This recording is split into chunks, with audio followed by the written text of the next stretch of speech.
Founders of Alexandria. By Star Scribe. Part 1. Adrian. Chapter 2. Dinner in Alexandria was a community affair. Every pony took breakfast and lunch on the go, often using pre-packaged pre-event food. But no matter what you were doing, no matter where you were, you always came for dinner. It probably helped that the group was so small, it helped that there was more than one pony who enjoyed cooking, as well as more than one who enjoyed gardening.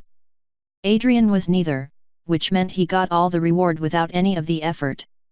Well, effort cooking anyway. Just because he didn't like to stick around after he got bored of a place didn't mean he was afraid of hard work. Adrian limped into the pavilion beside Sky, who had to slow down in order to avoid outpacing him during the short walk. She hadn't done any of the lifting or hauling today, but telling himself that only sorta helped soothe his pride. Of course, the smells coming from the pavilion quickly erased any trepidation he maybe had. The pavilion was big enough for dozens of ponies to all have benches and a little wooden roof over their heads, so of course they only needed the one table. A food truck had been driven right onto the grass beside the pavilion, though they generally only used it to keep their food away from raccoons and foxes during the night. "What are we having tonight?" he asked no pony in particular as he moved for the largest empty seat on the bench, climbing up onto it. Cloudy Skies sat in the middle, next to him.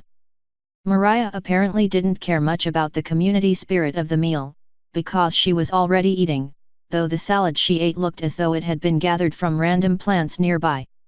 The idea of eating just anything like that made his stomach turn.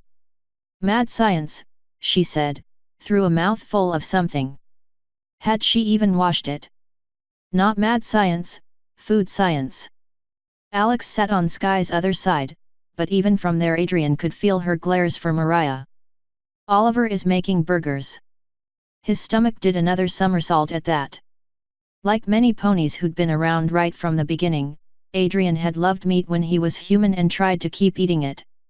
He'd quickly learned that pony tongues did not work the same way human ones did, because he could not get himself to swallow. Like meat burgers. Oliver was behind the grill, and surrounded with the sizzling of something cooking. He had a spatula in his mouth, but still he shouted. "NHMTRHLL met. On of. He's trying to say it's one of the equestrian recipes."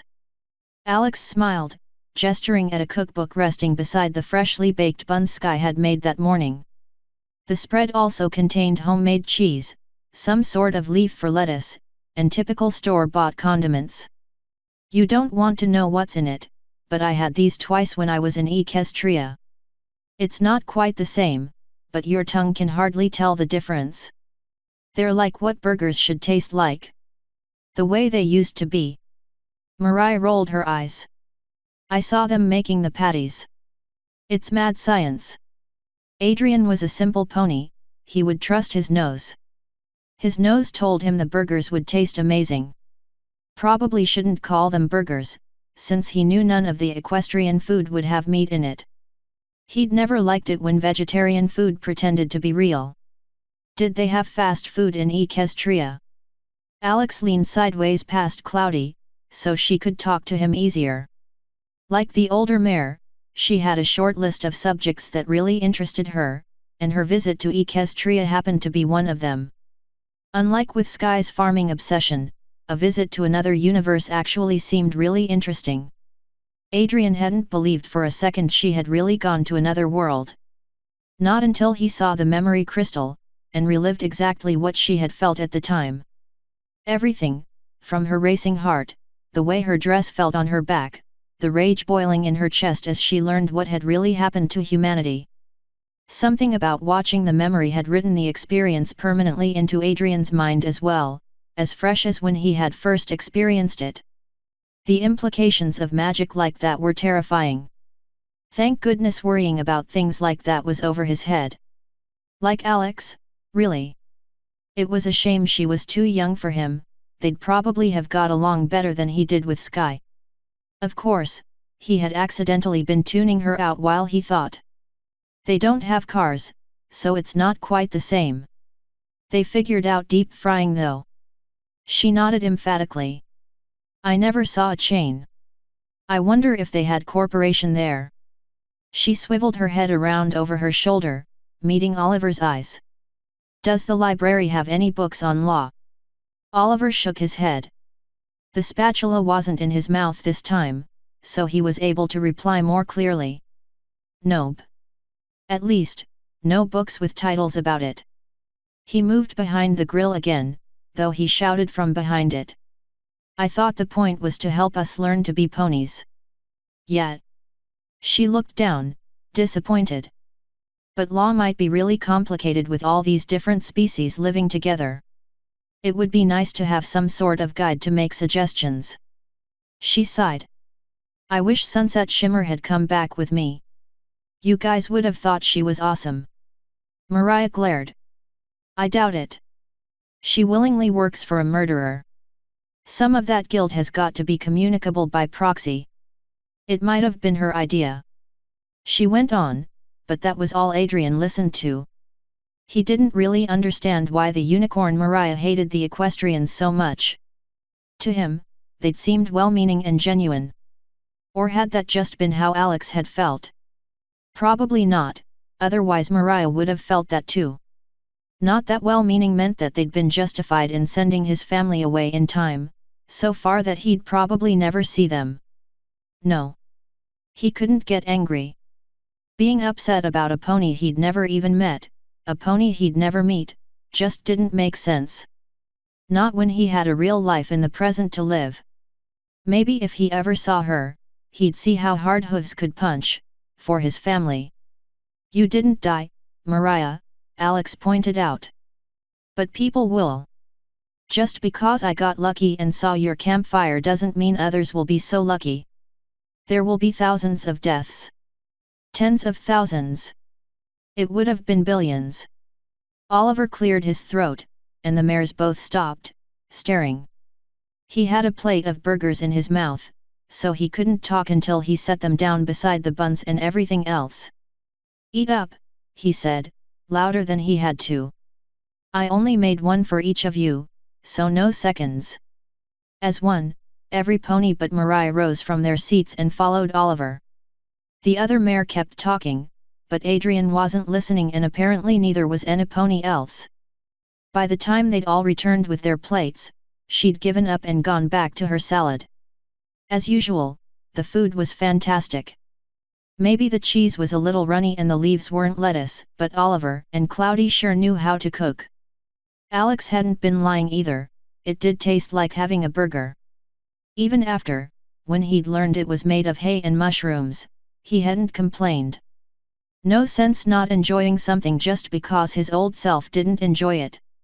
How's the water situation coming?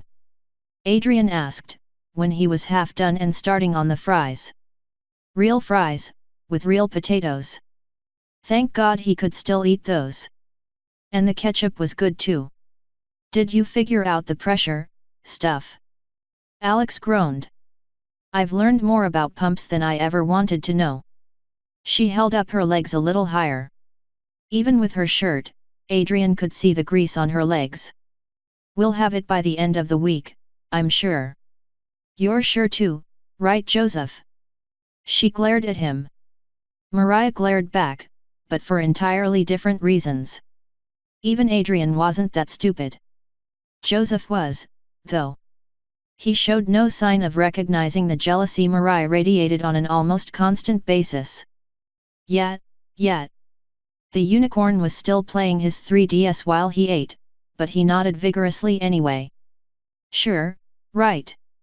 Whatever she said. The little earth pony rolled her eyes. He's somewhat more helpful when we work, thank God. She lowered her voice. It doesn't really matter if he pays attention so long as he does what I say with his magic. We'll be there soon. I'm sorry it's so horribly annoying to fill up the water truck. He shrugged. It's only once a week. It's not like the water tower is that far. He liked feeling useful. He didn't like something so dreadfully boring, but he wasn't about to say so. Any news from the other settlements? Oliver ate more slowly than the others. He was also the least involved in the intricate web of relationships that was Alexandria, at least so far as Adrian could tell. Oliver was a doctor, and maybe a little bit of a cook. Nothing else really mattered to him that much. Adrian played with one of his fries. It was harder to do with hooves. There would be more if you let me tell them about your library. He couldn't help but let a little resentment slip into his voice. I know a dozen ponies at least who will be jumping to get here when they learn you've got books to help them learn their powers. You can't hog them all here forever. Not forever. Mariah again, looking serious. We can't let people take them from us. Knowledge is the scarcest resource, we could get all kinds of things in exchange for what's in those books.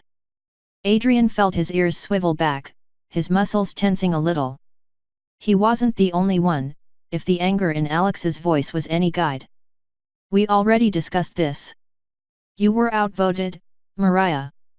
She turned to Adrian. We just want to be a little more situated. Those books are going to help the colony, but not because we hoard the knowledge. We want the books to stay here, and that means we need a system to make sure they don't grow hooves and gallop away once we start letting other ponies into the library. She looked to Adrian.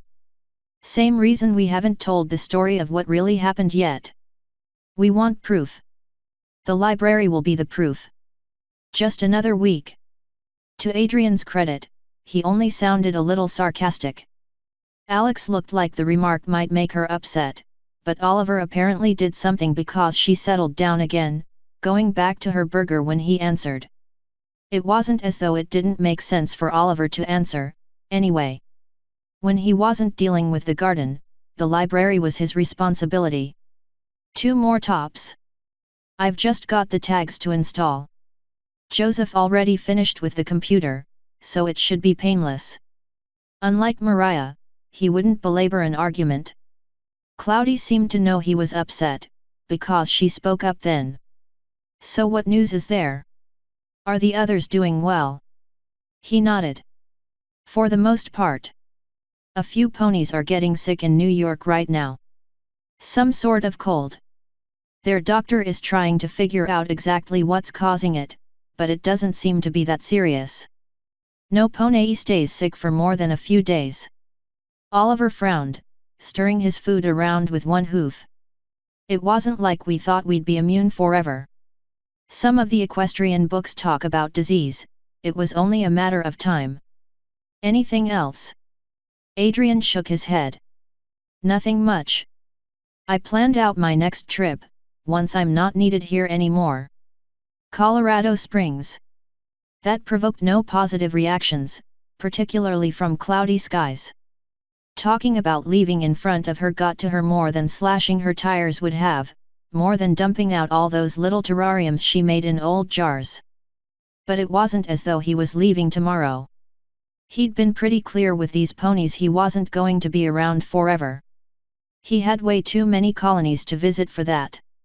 You think they're broadcasting? Alex hopped up onto her hooves, hurrying over to the radio. They usually are. Wonder if there's any news we haven't heard of. There won't be. Adrian watched her walk away, though there wasn't as much to see. It was a good thing Cloudy wasn't the jealous type. Not that they had any sort of relationship. Nobody's got a network as good as mine. You can hear their broadcasts, they don't know there's even any pony else out there. He tried to cut back on some of the passion from his voice. That's why I've got to keep moving. Ponies need to know that, no matter how crappy things are, they're not alone. His wing twitched painfully, though he managed to keep any discomfort from his face. Alex, meanwhile, had reached the radio. She twisted it on, and a voice from halfway across the country echoed through the pavilion. Know about. So even if we are far away you can and should head to us. We have power, food. Even the radio was calling to Adrian tonight, and he wasn't anywhere close to finished in Alexandria. It was going to be a rough few weeks.